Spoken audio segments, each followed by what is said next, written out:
Hey, it's Sam here, showing off my Hammerwatch level, Escape from Pendragon Prison. It's available on the Steam Workshop, but I'll show it to you here right now.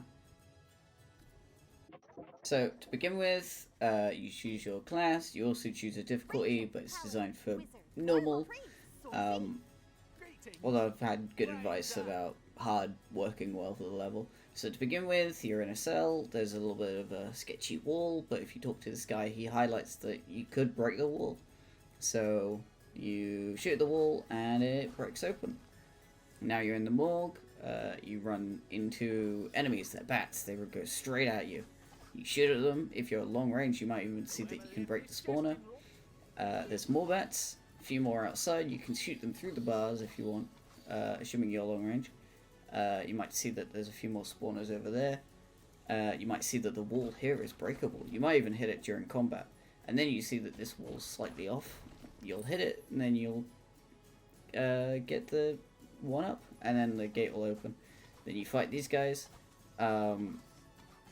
This area's got a lot of small destructible things that you might hit, and they'll, make you learn that you can break things. Maybe you won't, but in case you don't, the next area definitely covers it.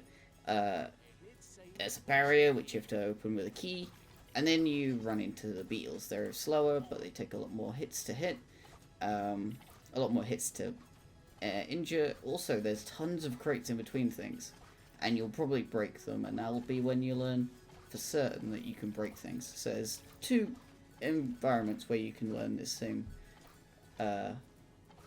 bit of, affordance. Here there's some crates outside, and if you've learned that but you haven't learned the wall thing properly, you might hit the wall as you're breaking the crates.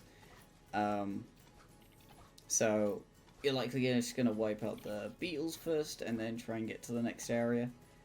Or see the nice shiny silver key.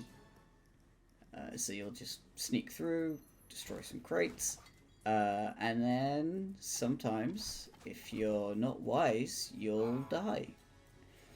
Showing you that traps are really a big threat, but it's only a small walk to get back to the beginning,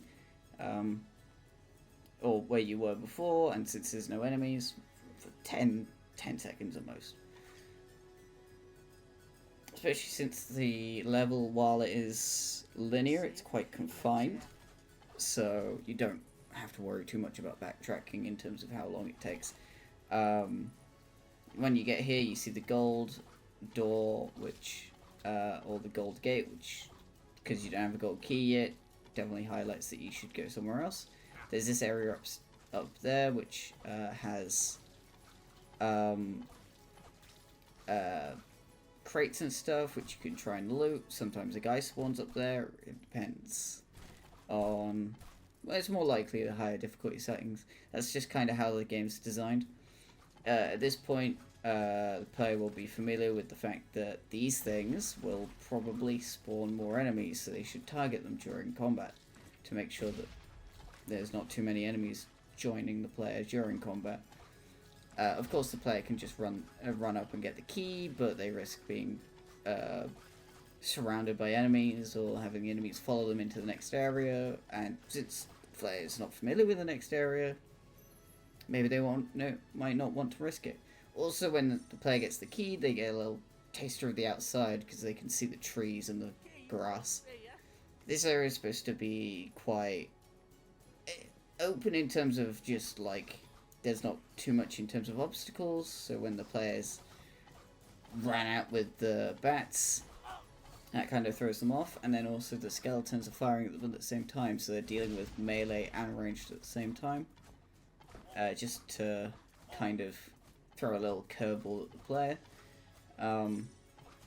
There's a few side cells if people need it to hide in, but they have to get further down the hallway first before they get that option. The gate here requires you to flip two switches to open, so it acts as like a little puzzle, or at least incentivizes the player to actually fight the enemies first, because it's going to be quite awkward to try and get to the switches otherwise. And then the player leaves, they can go back and get the secret like they did, or you know, they could just leave straight away. And then the credits roll. But, you know, these people didn't make the game, so we should probably skip them. Rude, I know, but, you know. So, yeah, that's a little highlight of the level. Hopefully you liked it.